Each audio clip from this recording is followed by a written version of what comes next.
Muy buenos días o muy buenas tardes, dependiendo del lugar en el que estén. Mi nombre es Enrique Maurtua Constantinidis, soy el coordinador del Independent Global Stocktech para América Latina y el Caribe. Y hoy tengo el honor de ser el moderador de este evento, en el que vamos a estar presentando el balance regional independiente que se elaboró desde este hub regional. eh, y con el que vamos a estar haciendo esta presentación. First of all, let me just say that we have translation for English, Spanish and Portuguese. Tenemos traducción simultánea en inglés, español y portugués. No lo voy a decir en portugués porque no me sale. Así que pueden encontrar la información aquí abajo. En el símbolo de interpretación podrán encontrar la opción de idioma que quieran. You can find the translation and the interpretation symbol down below in the Zoom link, and you can find it there and choose your preferred language. Um, ahí pueden ver en la presentación donde pueden encontrar el símbolo de interpretación para elegir cuál es su idioma de preferencia. Bueno, les cuento un poco de la agenda del día de hoy y de lo que vamos a estar charlando. Tenemos para hoy una agenda, si podemos pasar al slide de la agenda, así les cuento un poquito. Este, Hoy tenemos esta introducción. Mariana Gutiérrez nos va a hablar sobre este balance regional, sobre una breve introducción. Tenemos las palabras de Harald Winkler, que fue uno de los cofacilitadores del diálogo técnico de la Convención de Cambio Climático del Acuerdo de París para el Global Stocktake. Y después tenemos la presentación de hallazgos, elementos clave y aspectos técnicos de este balance regional, y después reflexiones de integrantes de lo que es el Hub regional de América Latina y el Caribe. Después tendremos un breve espacio para preguntas y respuestas y unas breves conclusiones. Así que bueno, eh, si quieren, déjenme repasarles las personas que nos acompañan hoy, que bueno, ya un poco las mencioné rápidamente. Harald Winkler es de la Universidad de Ciudad del Cabo y ha sido uno de los cofacilitadores de este proceso tan importante del Acuerdo de París, que es este balance mundial. Mariana Gutiérrez, mi colega de Iniciativa Climática de México, es quien nos va a hacer esta introducción sobre el reporte y las características de este reporte. Daniela Kessler, que ha tenido un rol sumamente importante en la parte técnica de este reporte de la Universidad Nacional del Centro de Argentina.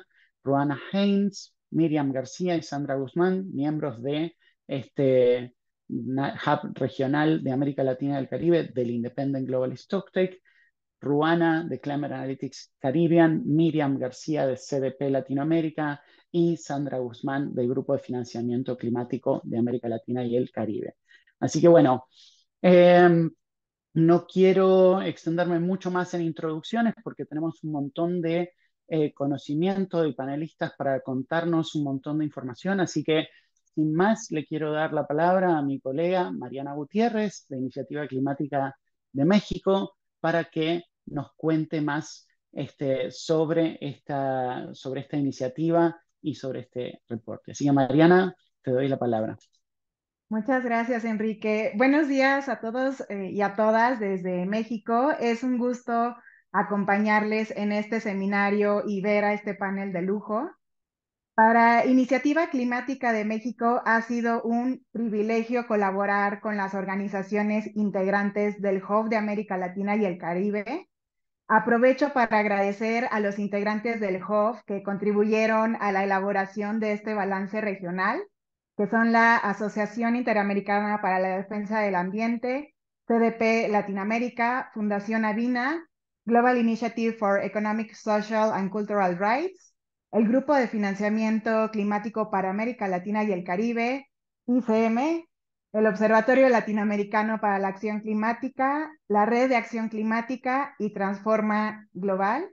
También muchísimas gracias a la Universidad Nacional de Centro de Buenos Aires, quienes contribuyeron enormemente en la elaboración de este insumo. Y por supuesto, también agradecemos al apoyo de Climate Works Foundation, quienes sin su apoyo la elaboración de este reporte no habría sido posible. Entonces, para darles un poco de contexto sobre cómo llegamos a la elaboración y el lanzamiento de este balance regional, desde 2021, Iniciativa Climática de México coordina este hub regional con el fin de contribuir a posicionar las necesidades y las prioridades de la región en el marco de las discusiones internacionales sobre el primer balance global.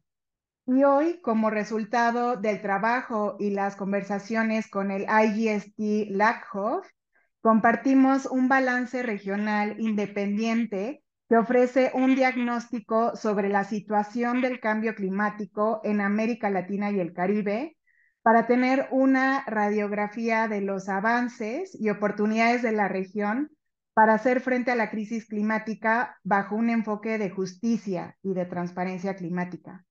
Desde ICM esperamos que este primer esfuerzo colectivo elaborado desde sociedad civil para la región contribuya a detonar discusiones más amplias desde el ámbito local y nacional sobre las acciones que los países requieren implementar para alcanzar los compromisos climáticos globales, empezando por supuesto por América Latina y el Caribe, pero esperamos que esto también inspire a detonar discusiones similares en otras regiones. Y bueno, cierro comentando que al ser una región sumamente diversa en cuanto a contexto político, recursos naturales y economía, América Latina y el Caribe es una región que tiene mucho que aportar para hacer frente al cambio climático y también tendrá que realizar grandes esfuerzos para atender los efectos inevitables que se prevén. De cara a la ronda de actualización de los compromisos nacionalmente determinados en 2025, esperamos que este reporte detone una discusión y una reflexión colectiva que nos permita corregir y acelerar el curso de la acción climática en la región. Y bueno, pues bienvenidos de nuevo a este seminario y desde ICM estamos a su disposición para seguir contribuyendo a estas discusiones. Te regreso el micrófono, Enrique. Muchísimas gracias, Mariana, por esas palabras y por esta contextualización. Ahora le quisiera dar la palabra a Harald Winkler, que ha tenido un rol fundamental en lo que es el balance global del Acuerdo de París en su proceso técnico. Así que bueno, por favor, Harald, bienvenido y la verdad que contamos con tus palabras. Sobre lo que son estas actividades que se están realizando en todo el mundo Thank you very sobre much. esto. No, thank you very much, Enrique. Can you hear me well? Yes, perfectly. Okay, great. So thank you very much for the invitation. So as you've introduced, I'm one of two co-facilitators of the technical dialogue of the first Global Stocktake. My co-facilitator, Fan Akhtar, sends his apologies. There are many tasks that we have, and we divide up some of these speaking engagements. But we're both very much still working hard. The technical dialogue aims to lay a really strong technical basis for a political process, the political consideration of outputs. But others, I'm not speaking to that. Others are in charge of discussions under the Joint Contact Group Que tienen que ver con el grupo del contenido conjunto y tuvimos la última reunión sobre el diálogo técnico en junio pasado en Bonn con el proceso, pero ha habido contribuciones muy activas de algunos participantes y, como decíamos, se publicará pronto el reporte de lo que ha sucedido en Bonn y de lo que se ha dicho será el 15 de agosto, es decir, muy pronto. Y el informe en síntesis con todas las conversaciones se publicará el 8 de septiembre, donde presentaremos en un taller posteriormente en octubre, el cual será parte del diálogo político y donde pensaremos en el reporte, la sesión de reporte de octubre en Abu Dhabi y estaremos en los balances globales. También quiero agradecer la, la evaluación, el organismo de la evaluación global que ha hecho aportaciones valiosísimas al diálogo técnico a lo largo de las últimas tres reuniones y han generado insumos muy valiosos en este proceso con una amplísima gama de elementos de gran información. Para evitar malos entendidos, se cerró el calendario para las entregas y las decisiones se iban a dar 3 meses antes del diálogo técnico y las últimas se recibieron en marzo. Y ahora lo que esperamos es que llegue la etapa de las conversaciones, los intercambios de ideas, pero no esperamos tanto las contribuciones del componente técnico actualmente, porque esto se discutió en Bonn, como ya mencionamos, lo encabeza Jordan Allison en este proceso. Se ofrecieron, pero serán sobre elementos de las decisiones políticas y las declaraciones. Eso es donde nos encontramos actualmente, pero quisiera agregar que como facilitadores en el inicio le damos mucho valor a estas actividades y precisamente las decisiones sobre estas actividades. Pero en Glasgow también hicimos consultas, tanto formales, y buscábamos las actividades de intercambio, colaboraciones, diálogo formal, pero todo este enfoque regional que tenemos en este caso para la parte de la región Latinoamérica y el Caribe hace que esta evaluación tenga mucho sentido por abarcar diferentes partes y regiones del mundo. Esto es muy importante porque esto es un esfuerzo global, como su nombre lo dice, por lo tanto se requiere de estos avances conectados y necesitamos una segunda reunión en la que muchos diverse context. So how do all these global messages, the way they play out in different contexts can differ. Context really does matter. And so in the third meeting that we hold in Bonn, we quite significantly also focused on different contexts. For example, in the World Cafe that was held, we had contexts, and we that was diversity of places, but also of actors, and what I've very briefly seen about your report, you're also thinking about what different actors are taking forward already from this technical stage. Those may be, different kinds of actors.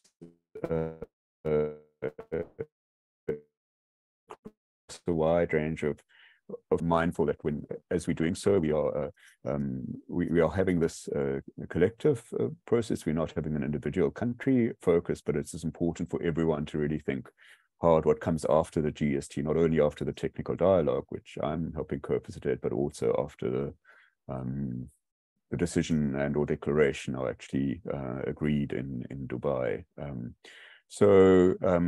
Taking a regional approach makes that perhaps a little bit more manageable, and that's so in that way, I think this is a very very important meeting that you're convening, and telling, but I will anyway emphasize the very broad scope of the global stocktake, and including the technical dialogue, that it includes mitigation, adaptation, and the means of implementation. And after Bonn, one has to add and financial flows.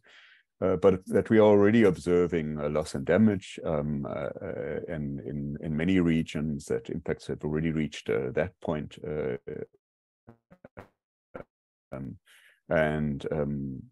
Other in several countries are dealing with response measures, thinking about economic diversification, just transitions, and as in introductory remarks, I also had mention of equity. That's very important.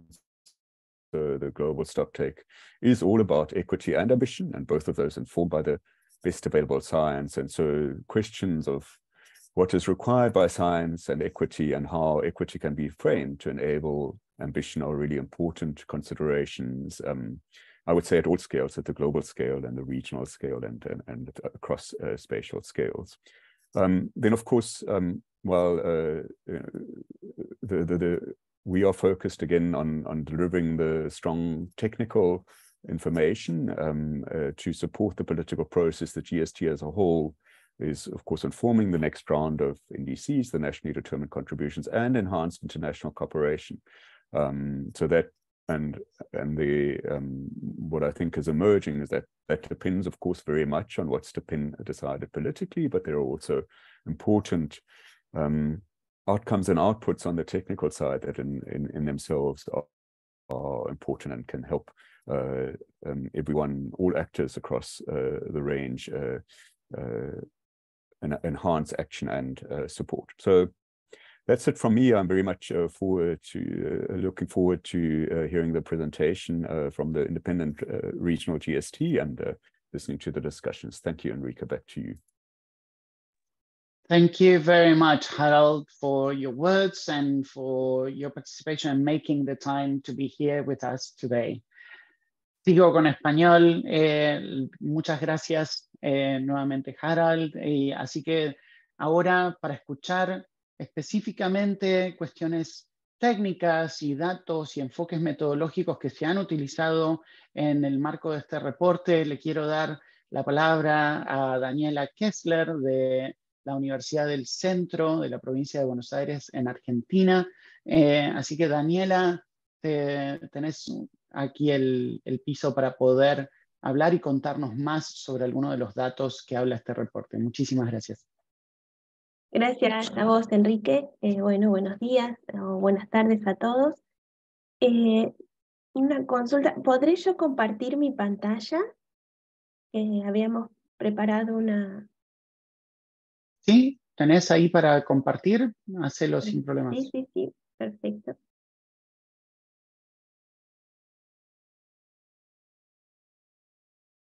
¿Se está viendo ahí? Sí, perfectamente. Bárbaro.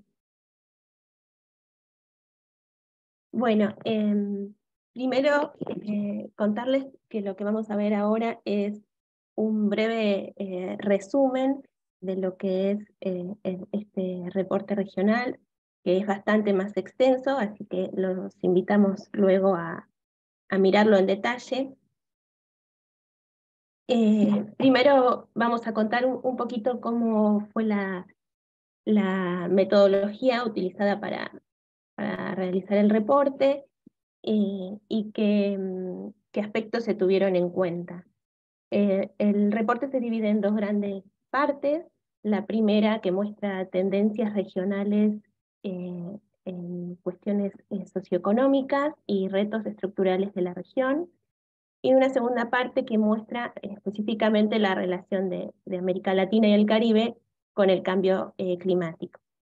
Para elaborar el reporte se tuvieron en cuenta sobre todo fuentes de datos de organismos internacionales en los cuales los países de Latinoamérica y el Caribe tienen participación, así como también algunas publicaciones científicas y organizaciones no gubernamentales. De cada indicador analizado, se, se trató de demostrar, en el caso de que la información así lo permitiera, las series históricas para poder analizar el estado actual de la región, pero también de dónde viene la historia, qué es lo que ha estado pasando en el último tiempo. Por último, también en el informe se trató de comparar los resultados de estos indicadores de la región con indicadores similares a nivel mundial y de otras regiones del mundo. Incluso se trató de comparar también los resultados de países entre sí dentro de la misma región. Bueno, aclarado un poquito cómo fue entonces la metodología de trabajo, vamos a ver algunos de los resultados. Primero del contexto socioeconómico. Acá podemos ver el índice de pobreza en la región, que tiene niveles considerablemente altos, alcanzando un 32,3% para el último dato, que es del año 2021, y un pico en el año 2020, coincidente con la pandemia de COVID-19, de 32,8%. La pobreza afecta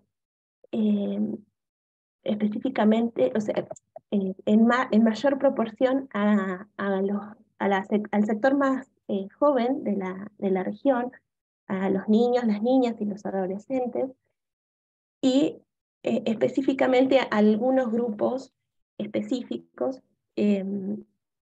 como pueblos originarios, afrodescendientes y poblaciones rurales. Esto deja en evidencia la desigualdad, ¿no?, que presenta la región en materia social. Así como eso también nos lo muestra el otro gráfico que estamos viendo, el índice de Gini. El índice de Gini es de los indicadores más conocidos utilizados para justamente mostrar esta desigualdad en los ingresos o en la distribución de las riquezas, y podemos ver que la situación de la región, de América Latina y el Caribe, está más o menos como a la mitad, con un desempeño menor, o sea, más pobre que regiones como la Unión Europea o Asia, pero igualmente tiene un mejor desempeño que otras regiones del mundo, como algunos países del África.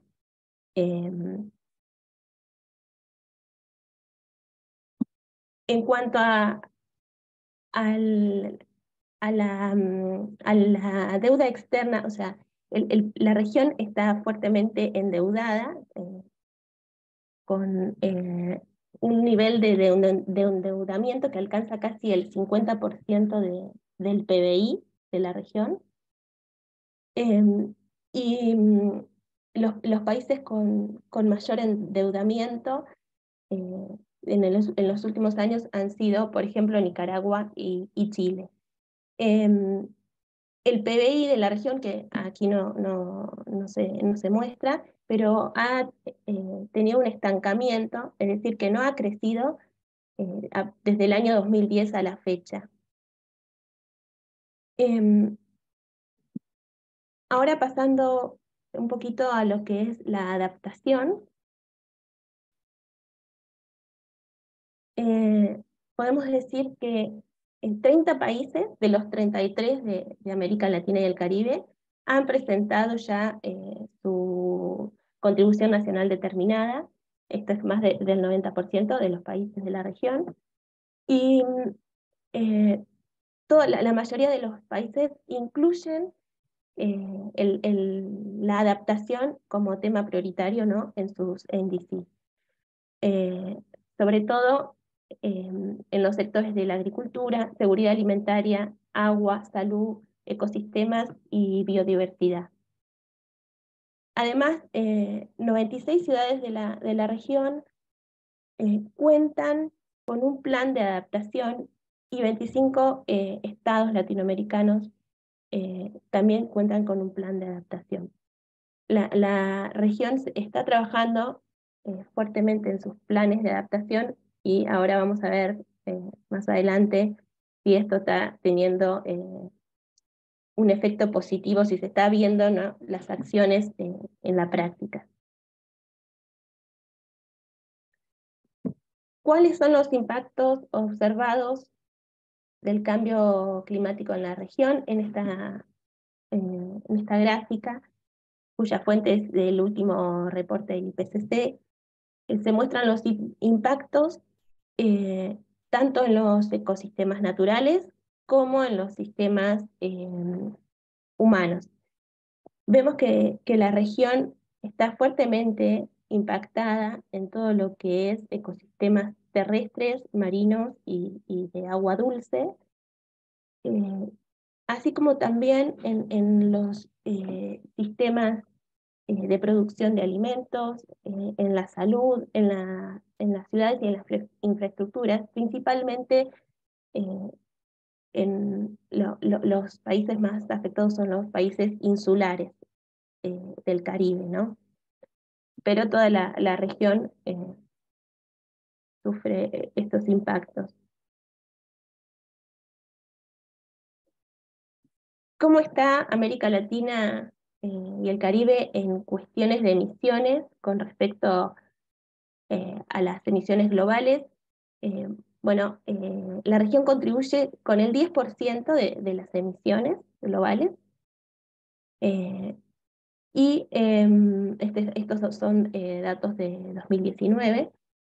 Y cuando evaluamos las emisiones per cápita de la región y las comparamos con las globales, aquí vemos una diferencia.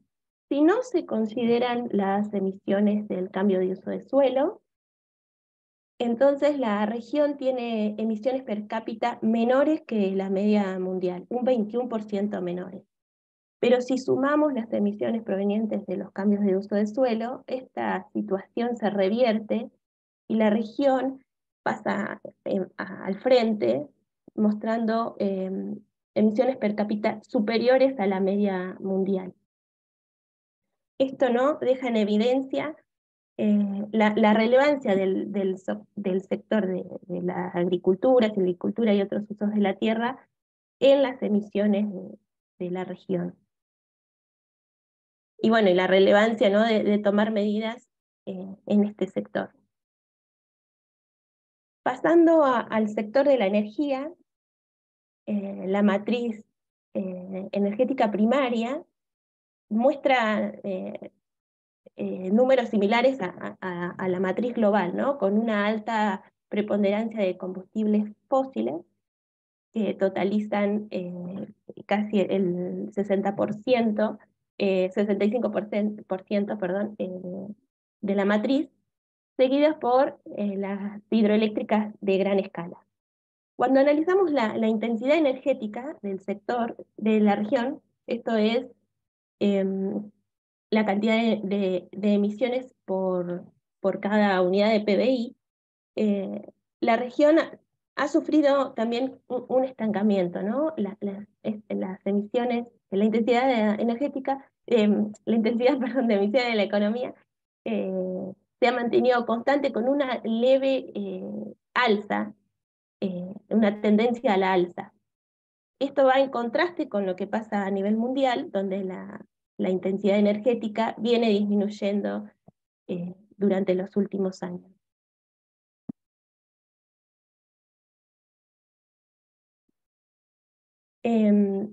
Pasando al sector de cambios de uso de suelo, uno de los principales sectores de emisiones de la región. La región tiene una tasa de deforestación anual muy superior a la media mundial. Lo vemos ahí en el gráfico de la izquierda. Y esto obviamente tiene su contrapartida, se ve en las emisiones del sector de agricultura, silvicultura y otros usos de la tierra, que lo vemos en el gráfico de áreas a la derecha. Detener la deforestación y la degradación de bosques nativos es una medida esencial en la región para disminuir las emisiones de gases de efecto invernadero e iniciar, ¿no?, un camino hacia la descarbonización.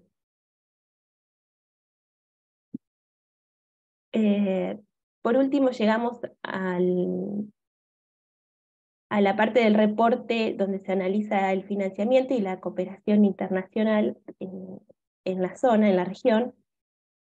Y América Latina y el Caribe ha recibido desde 2003 hasta el 2021 diversos financiamientos de diferentes instituciones que podemos ahí ver en el gráfico de la izquierda, que en la mayoría no están destinados a ampliar y mejorar la infraestructura existente.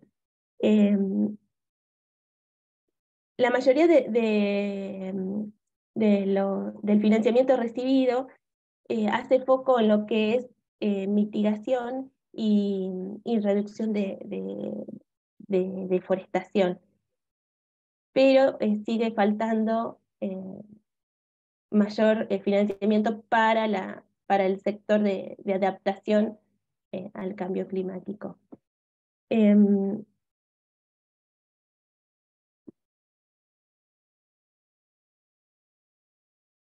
Y para ir cerrando, no sé cómo voy con el tiempo, algunos comentarios sobre la información precisada y lo que van a poder encontrar en el reporte. Se puede ver que la región sufre un estancamiento en cuanto a lo que es el desarrollo económico y social. Su economía sigue dependiendo fuertemente de las actividades primarias, del uso de la tierra, de la actividad agrícola ganadera. Su matriz energética sigue dominada por los combustibles fósiles, aunque hay esfuerzos de inclusión de energías renovables en la matriz, todavía siguen siendo estando muy por debajo de los esperados, de los porcentajes esperados para reducir las emisiones drásticamente. Se requieren de políticas de Estado más activas para lo que es medidas de adaptación. Y si bien en la región muestra medidas y marcos normativos que apuntan hacia la adaptación al cambio climático, todavía no se ven los resultados de dichas medidas en la práctica, como habíamos mencionado. La matriz productiva de la región tiene su correlato en las emisiones de gases de efecto invernadero. Eso lo vimos en su matriz energética dominada por los combustibles fósiles. Y en lo que respecta al financiamiento climático, el financiamiento recibido todavía sigue siendo insuficiente para los requerimientos de la región para poder hacer frente a las medidas de adaptación y mitigación necesarias. Y creo que con esto terminamos la presentación. Le doy la Muchas palabra gracias. a Enrique. Sí, muchas gracias, Dani, por esta presentación y por todos estos datos y mensajes clave que se destacan de este reporte. No voy a perder mucho más tiempo. Le quiero pasar la palabra a Ruana Hines de Climate Analytics Caribbean. Ella seguramente va a hacer su presentación en inglés, así que les recuerdo que si necesitan traducción, abajo tienen para seleccionar su idioma de preferencia. Ruana, bienvenida. The floor is yours. Thank you, Enrique, and hello, everybody. It's a real pleasure to be here with you all today. Let me start by congratulating the IGST team on the work that was done to produce this extremely helpful report. The assessment highlights where climate done and provides us, I think, with data that we really need to drive increased ambition on climate action throughout the region. And I think it's been a very good effort. And from a Caribbean point of view, we look forward to building on the foundation that has now been created by this real assessment. I will make just a few remarks to keep the time, and I don't have a presentation for you to look at. So unfortunately, you're stuck looking at me. I'm going to focus my remarks specifically on the adaptation and resilience aspects of the report.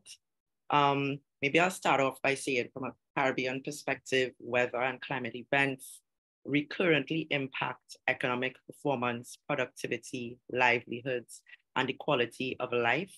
Small island developing states and low-lying coastal communities are generally caught in what we call an iniquitous cycle, in which financing that should be spent on sustainable development is instead diverted to address climate change impacts, thereby diminishing fiscal space. In the report, we saw a lot of linkages made between the issues of debt and debt sustainability, fiscal space that are impacting not just the Caribbean, but other countries throughout the region. And we found that this is an extremely critical issue that needs to be highlighted where there are specificities that impact Latin America and the Caribbean. From our perspective, I hope that this is one of the areas that will feature in any follow-up work that's to come out of this initial regional assessment. We saw that there are a lot of linkages also made with innovative forms of financing and debt relief, for example. And we've seen just this year alone that there have been a number of initiatives that have been led in this area. So we hope that any additional work done to update the assessment can take those into account, specifically being able to look at what has worked and what has worked well and what did not work so well, with a view to being able to highlight best practices that can be probably scaled or applied more broadly.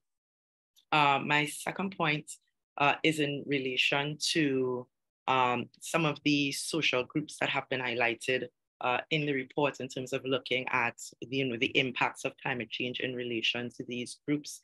We're very happy to note that coastal and island populations are highlighted as a separate group. We think this is really important. As has been said, the Latin America and Caribbean region is a very diverse region with countries, that are different sizes at different levels of economic development. and also with countries that are just really physically different, right? So you have mainland countries, you have coastal communities, coastal countries with a very low-lying coastal area where most of their populations are concentrated, and then you have island states, some of them low-lying and including some atoll islands as well in the region. So it's very diverse. So it was really important for us to be able to see this type of focus, looking at how some of the impacts are going to be felt by coastal and island populations, highlighting specifically the impacts of rainfall, flooding, drought, cyclones, increased sea surface temperature, which is a very real problem, especially for the ecosystem services that are provided by coral reefs, for example. And I think what I would add to the areas that have already been pulled out in the report would be the issue of increased air temperatures, which is a very, very critical area when we are thinking about climate change, observed and projected impacts, and in particular for the Caribbean, actual air temperatures. And I think we're seeing this at present globally, and the impact that it's having, not just in relation to drought, but in relation to viability, in relation to its impact on human life and, you know, quality of life in various areas around the world. So I would probably pick up on this as a key area, maybe for some further work in the context of follow-up to this initial assessment. More broadly on this question of adaptation and vulnerability, we think that there is some additional scope for additional linkages to be made. Enrique, your hand is up. Should I pause? Am I going too quickly? No, it would be great if we can close so we can pass to the next one. We're running short of time, so we're just a reminder on that. Yeah, this is fully my last point, so I'm trying to stick to time. So in relation to this question of adaptation and vulnerability, we would have liked to see maybe a stronger emphasis on the question of limits to adaptation and consequent loss and damage. But we're also very aware that this is one of the areas where we really lack in terms of the data and global indicators. And I'll probably end by saying the assessment is useful in highlighting the gap in the actual data that we have there, which I think is a key issue to be taken up in the context of the global stocktake and the need for actual indicators as it relates to this question of loss and damage, just because of its key importance for particular regions. So thank you very much for the opportunity to comment. Back over to you, Enrique. Thank you very much, Ru, and apologies for being insistent with the time. That's unfortunately the bad role that I have to play. So quickly pass the message to the word to Miriam. So Miriam, please go ahead and share with us your remarks. Thank you very much. Olá, todo mundo. Bom dia, boa tarde. Eu vou falar em português. I'm going to speak in Portuguese. So if you could please change it for translator. Acredito que falar em português é uma forma também de demonstrar a diversidade que nós temos aqui na nossa região. Então, bom dia, boa tarde para alguns. É um prazer estar aqui com vocês hoje e participar desse debate tão relevante para a América Latina e o Caribe. Eu gostaria de iniciar minha fala relembrando o duplo desafio que nós, como latino-americanos, enfrentamos: combater a mudança do clima enquanto reduzimos, e aí palavras minhas, espero que drasticamente, a desigualdade social. A região da América Latina e do Caribe é responsável por apenas 11% das emissões globais de CO2, considerando os dados agregados de 1850 a 2019. Apesar de não ser um número tão expressivo, sabemos que a nossa região, tem um potencial de redução único e pode ser líder em ação climática. Entretanto, esse papel de liderança não tem se confirmado ao longo do tempo.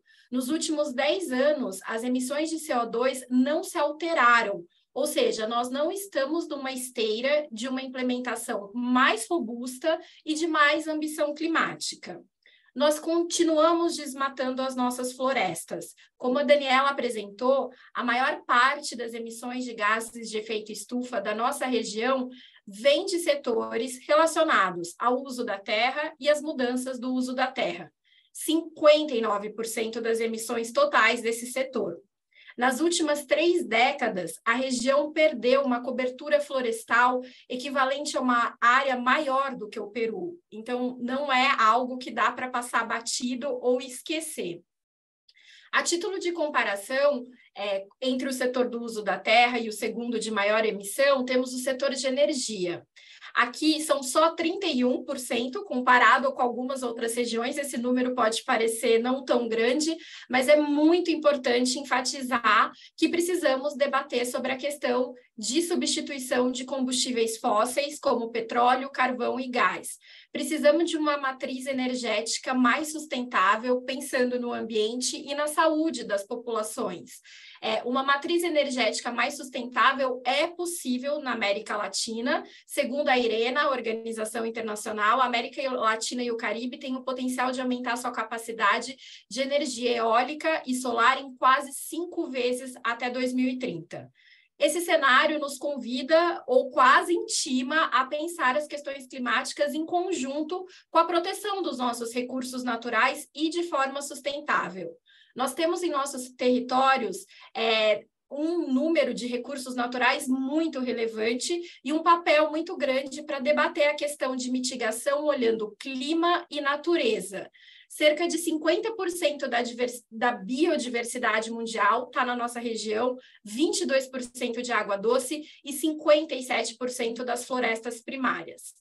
Então, o primeiro passo nessa jornada de mitigação é ter firmemente ancorado em nossas políticas públicas premissas como o melhor conhecimento científico disponível e equidade, premissas que o Herdal lembrou a gente que também fazem parte do Global Stocktake. Precisamos também de maior transparência e accountability das ações climáticas de governos nacionais e de todos os outros atores. Transparência é a base da confiança que vai permitir que nós possamos avançar juntos.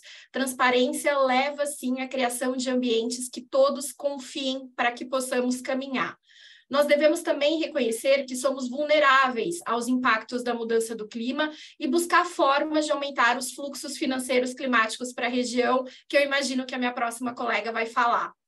Conforme continuamos a demandar mais transparência de governos, de empresas, mais financiamentos, também precisamos incentivar esses atores a que implementem cada vez mais rápido as suas ações de mitigação. Não é buscar ser net zero em 2050, é começar a implementar agora o que pode ser feito. Nós temos em nossos territórios e nas nossas populações ferramentas eficazes na luta contra a mudança do clima e precisamos começar a utilizar, sempre levando em conta a nossa riqueza, a nossa biodiversidade e também toda a nossa população e os conhecimentos tradicionais. Espero continuar esse debate, fiquei muito feliz de ver uma audiência tão grande na Latin American Climate Week com todos vocês. Henrique? Muchísimas gracias, Miriam, por esas palabras. Así que gracias por esa intervención y sin más le paso directamente a Sandra para que nos cuente también específicamente algunas cosas alrededor de la parte de financiamiento. Así que, Sandra, muchísimas gracias por estar con nosotros hoy. Adelante. Muchísimas gracias, Enrique. Saludos a todas y todos y muchas gracias por la invitación. Primero me gustaría enfatizar la gran importancia que tiene el Global Stocktake, porque recordemos que no es solo una película sobre qué fue, qué pasó, en dónde estamos, sino también hacia dónde tenemos que ir y esta necesidad del aumento de la ambición para salir de esta trayectoria en la que nos encontramos es clave. Como ya escuchamos al secretario general de Naciones Unidas, pasamos de la emergencia climática, del calentamiento global a la ebullición climática y esto nos tiene que acelerar en todos los sentidos. En materia de financiamiento, y como todas y todos ustedes saben, financiamiento se ha vuelto esa piedra angular de la discusión, y como ya lo hemos discutido y como está reflejado en el reporte, hay una distribución inequitativa del financiamiento climático. América Latina y el Caribe no es la principal región, es la tercera después de África y Asia-Pacífico, pero además dentro de la región hay una distribución que no es balanceada. Hay 3 principales receptores de financiamiento climático, mientras que el resto de los países no han logrado acceder a estos fondos disponibles. Y si a eso sumamos que alrededor del 70% del financiamiento climático se ha otorgado en forma de préstamos, lo que, como ya comentaban las colegas, ha incrementado la deuda de los países, y esto, por supuesto, pone una serie de condicionalidades para el alcance de las metas, tanto de mitigación como de adaptación, y vale decir que el 96% del financiamiento se ha ido principalmente a la mitigación y solo el 4% a la adaptación. Y aquí ya hablamos de algunas disparidades importantes. Pero no es solo el problema, no es solo que no hemos logrado acceder a estos fondos disponibles, sino que los ingresos sostenibles que estamos recibiendo son insuficientes frente a los ingresos intensivos en carbono que tenemos. ¿A qué me refiero? Buena parte de las economías de la región siguen atadas a las actividades extractivas. Esto quiere decir que nuestros ingresos vienen primariamente, por ejemplo, de la exportación de combustibles fósiles, de actividades como la minería, y esto, por supuesto, limita nuestra capacidad de transformar nuestras economías. Los ingresos intensivos en carbono son 10 veces más que los ingresos sostenibles, es decir, recibimos más dinero por contaminar que para atender el problema. Y esto también se asocia a cómo estamos gastando a nivel de la región. Nuestros países no están gastando suficientes recursos públicos. El presupuesto sostenible sigue siendo limitado porque también hay un limitado espacio fiscal para lograr estas transformaciones. Las asignaciones presupuestales intensivas en carbono son 39 veces más que el financiamiento o el presupuesto público sostenible. Entonces, en un minuto, ¿qué es lo que tenemos que buscar de este proceso de Global Stocktake? ¿Qué viene hacia adelante? Por un lado, mejorar las condiciones de acceso. Este es un mensaje que Global Stocktake tiene que dejar muy claro. No todos los países están accediendo de la misma manera. Y por el otro lado, la calidad del financiamiento climático. No basta con incrementarlo, sino asignarlo de manera efectiva. Ahí en donde se requiere, por supuesto, implica el acceso a comunidades locales, indígenas, mujeres, jóvenes. Y aquí creo que hay un tema que me gustaría enfatizar, y es la relación que el Global Stocktake tiene con otros procesos dentro de la convención, es decir, el diseño de la nueva meta de financiamiento, cómo el Global Stocktake va a proveer información para que se diseñe, que vayamos más allá de los 100,000 millones de dólares, que además no se han alcanzado a la fecha como se comprometió en 2009, sino que nos permita diseñar una nueva meta que realmente esté basada en las necesidades de financiamiento que también nos hace falta estimar de manera mucho más, clara en América Latina y el Caribe. Y, por supuesto, el tema de la transformación de los flujos de financiamiento que se estipulan en el artículo 2.1c del Acuerdo de París. Entonces, el Global Stocktake es clave para transformar no solo en dónde estamos, sino transformar el futuro y lograr realmente estas transformaciones. Y estas claras, tienen que quedar claras en las decisiones de lo que se obtengan en el Global Stocktake para lograr estas transformaciones y que los países lo integren en sus planes de acción. Así que muchas cosas por venir en materia de financiamiento, Enrique. Sandra, muchísimas gracias por esas reflexiones. Bueno, vamos viendo en algunas de las preguntas, claramente el tema financiamiento siempre sale como uno de los temas clave, así que quiero pasar directamente a la parte de preguntas. Sé que tanto Harald como Miriam eventualmente tienen que retirarse, así que si tienen que hacerlo, por favor háganlo, siéntanse libres de hacerlo, pero bueno, vamos a tratar de meter algunas preguntitas y quizás nos pasemos algún minutito para poder atenderlas. Así que justamente quería arrancar con una pregunta que aparece aquí sobre si entidades como la ONU o PNUD tienen un rol determinante para estas acciones de mitigación y adaptación en la región de América Latina y el Caribe. No sé si No sé si Ruana, Miriam, antes de irse, o Sandra, o sea, quieren levantar esta pregunta.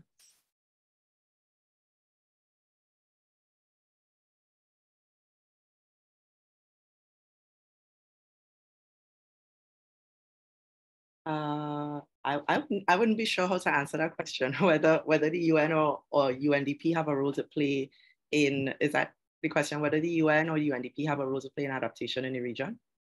If they have a key role in the actions of in the mitigation adaptation actions in the region, if they are the key role for the development of those actions.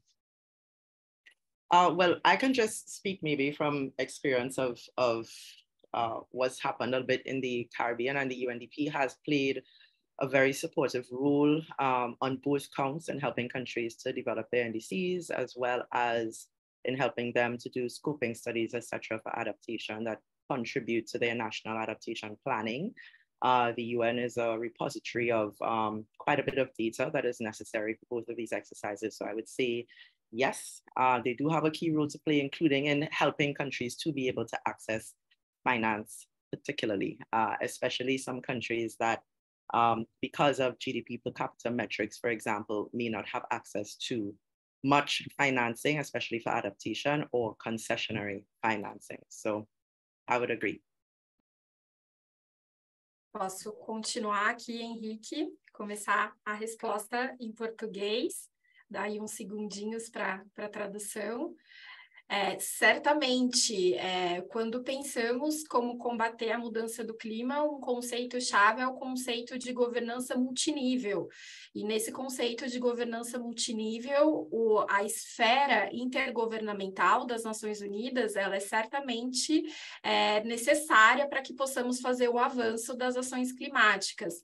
Para além de toda a questão de agenda setting, de transparência, de compromissos nacionais e de financiamento, como a Ruana falou anteriormente, tem um papel também muito relevante de animar, de convidar aos atores não estatais, aos non-party stakeholders, a terem compromissos, a implementarem esses compromissos e mostrarem nas esferas internacionais. Então, sim, seguramente, all hands on deck, todos trabalhando em conjunto e ter essa orientação maior da ONU, impulsionando os atores, é fundamental. Gracias, Miriam. Le paso una pregunta más, que quizás si Harald todavía no se fue, quizás le puedo dejar esta preguntita, que es: ¿cómo seguirá el trabajo de este grupo, del grupo de GST en la COP28 en Dubái? ¿Y qué aportes pueden hacer las organizaciones en el proceso oficial?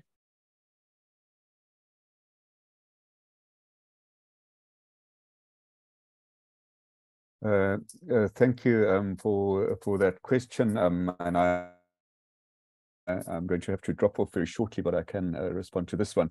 As I tried to emphasize in the beginning, I'm only co-facilitating the technical dialogue, and so our work will, Farhan and my work will be concluded. We are not running either the joint contact group or the high-level events in Dubai itself. Of course, we pay attention to what's happening there, because after all, the political outcomes are what we're trying to lay a basis for. But in essence, what we will do is we will publish the two reports that I mentioned: a summary report on the 15th of August and a synthesis report on the 8th of September. We will present those at a workshop in October, the technical findings, when the political discussions will have a workshop there. Those will be discussing elements that may go into either a CMA decision and or a declaration. And then during the COP itself, it may be, it was unclear, but there was an indication that there may be considerations on the GST at the summit level, and maybe also thematically, but that is to be decided by other people, in this case, a high-level committee, which consists of the incoming and outgoing presidencies, as well as the 2 SP chairs. So in short, other people decide this. So I'm not well placed to answer that. Thank you. Thank you very much, Harald. And I know you have to go, so thanks a lot for being here in the call. It was a pleasure to have you here.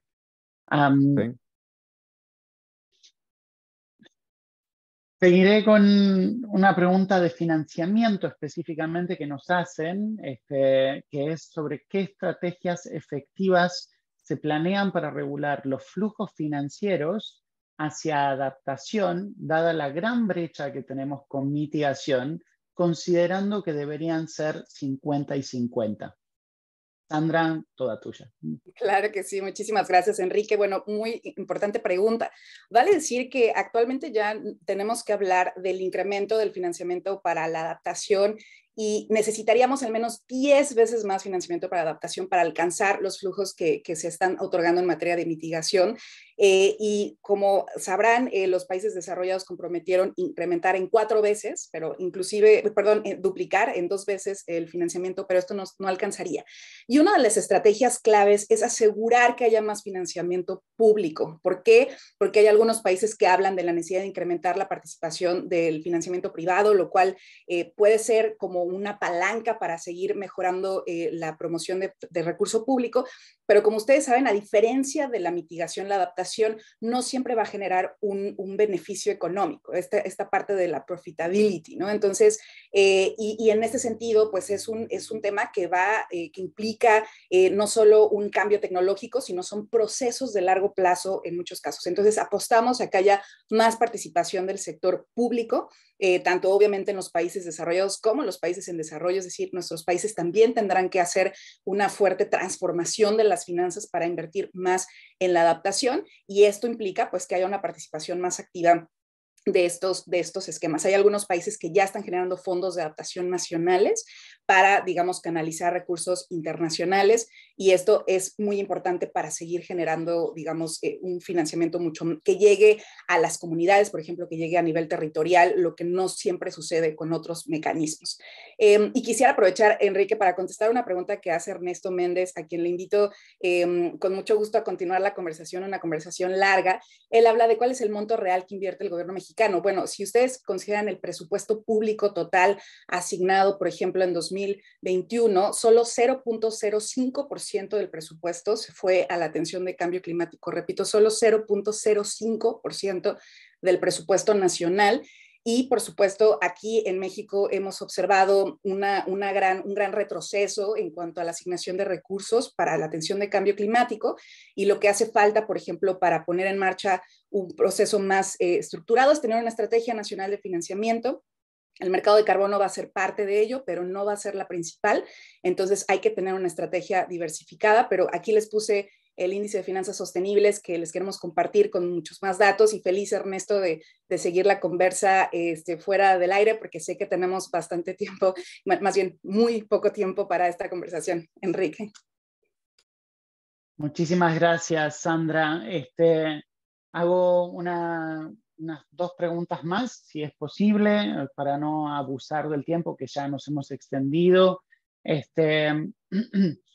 La pregunta es, conociendo las prioridades que se han planteado a nivel mundial en términos de mitigación, y les voy a extender a adaptación inclusive, según los resultados de este balance en América Latina, y desde su visión, por eso se los pregunto a ambas, ¿hay algo que tendríamos que hacer diferente en esta región?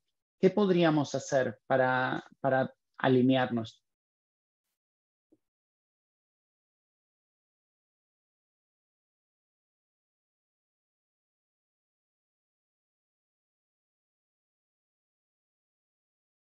No sé si Ruana o Sandra quieren responder, o sea, ideas de qué podríamos hacer diferente para alinearnos más con lo que son los objetivos que se han planteado a nivel global. Con gusto puedo comentar si las colegas están deliberando sobre el tema. Yo creo que hay un tema muy importante, Enrique, y tiene mucho que ver con, primero, hacer un análisis mucho más robusto. Como ustedes saben, las contribuciones nacionalmente determinadas que se han sometido no necesariamente están basadas en estudios profundos a nivel nacional. En muchos casos son algunos, pues, reciclado de algunas medidas que se venían dando en el pasado, y esto hace que no necesariamente se alineen a los objetivos del 1.5. Entonces, sí es importante que hagamos ese trabajo, incluyendo la participación de los estados subnacionales, es decir, los actores locales que tienen un rol muy importante que jugar cuando hablas de transporte, cuando hablas en materia de conservación, cuando hablas en materia de residuos, ¿no? Son muchas de las atribuciones para reducir emisiones caen a nivel subnacional, y estas acciones no necesariamente están reflejadas en las NDCs.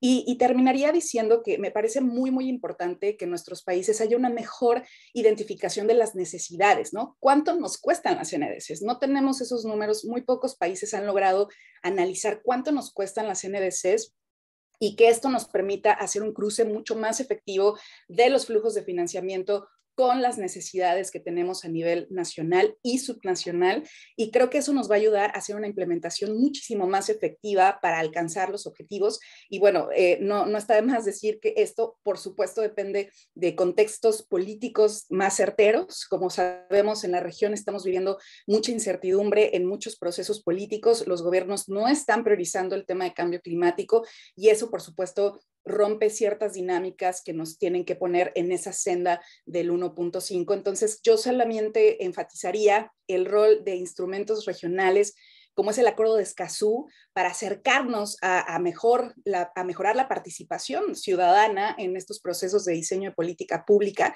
acceso a la justicia y acceso a la información, para lograr que todas estas metas que se han propuesto realmente atiendan a esto que nos está llamando la ciencia, y no terminen en políticas, pues, vacías que no tienen planes de implementación efectivos. Muchísimas gracias, Sandra. Ruana, do you want to come in?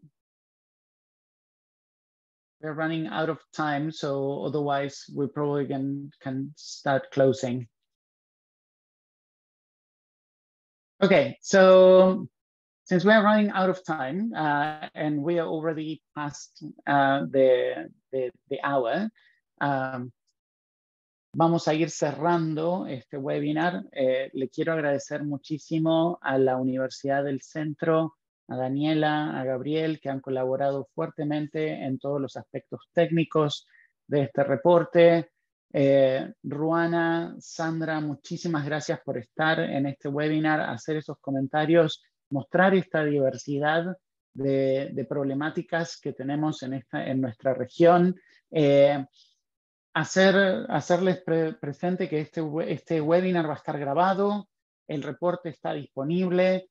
Este reporte intenta ser una primera versión de un trabajo que seguramente se podrá complementar y mejorar en el futuro.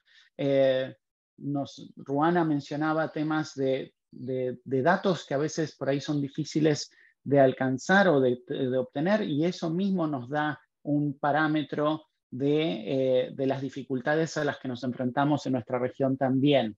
Es muy importante poder contar con más información. Daniela y su equipo han trabajado intensamente en tratar de encontrar información que sea pública, que sea fidedigna, que sea accesible y que sea incluso hecha en los propios países, tratando de hacer que este reporte sea de América Latina para América Latina. Entonces, les quiero agradecer muchísimo el trabajo que han hecho, y a todos los miembros del Hub Regional de América Latina y el Caribe el Independent Global Stocktake, que han contribuido desde muchísimas visiones de América Latina y del Caribe para que esto no sea solamente un reporte de compilación de datos, sino que además plantear otros tipos de desafíos que tenemos en nuestra región. Así que bueno, esperamos contar con su apoyo para divulgar este trabajo y que sea de utilidad. Esperamos que puedan ser de utilidad para lo que viene, no solamente ahora para evaluar, sino para lo que viene después. Este Global Stocktake que va a ocurrir ahora es un punto de partida para lo que es el mecanismo de ambición del Acuerdo de París, y eso tendría que idealmente verse reflejado, entre otras cosas, en la próxima ronda de compromisos de los países, la próxima ronda de las NDCs que vendrán en 2025. Así que creemos que esta puede ser una herramienta para que cada uno pueda usar en sus países también, para poder seguir generando mayor ambición desde nuestra región. Así que bueno, muchísimas gracias nuevamente y quedamos a disposición para conectarlos, para seguir pasando más información y seguir conectando con este proceso tan importante que es este balance global del Acuerdo de París.